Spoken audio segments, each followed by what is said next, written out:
WhatsApp মামু this is baguette. আপনারা যারা ফটো এডিটার আছেন বা আপনারা যারা রেগুলার সোশ্যাল মিডিয়াতে ছবি শেয়ার করে থাকেন তাদের জন্য ভিডিওটা খুব স্পেশাল হতে যাচ্ছে।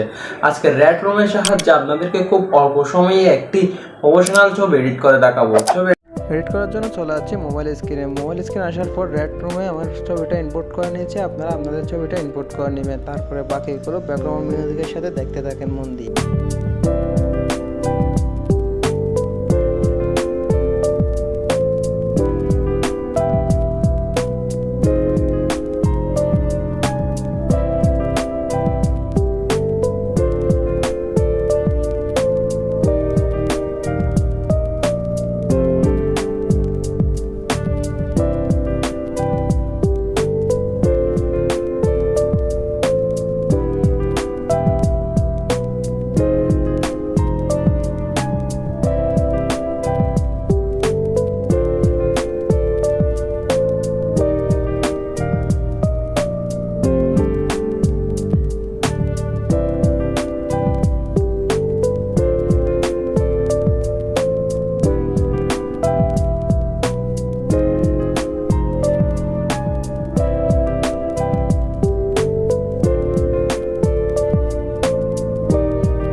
খুব অল্প সময়ে আপনাদেরকে একটা ফটো এডিট করে দেখাচ্ছি। যদি ফটো এডিটটা ভালো লেগে থাকে তাহলে আমার পেজটা ফলো দিয়ে পাশে থাকবেন।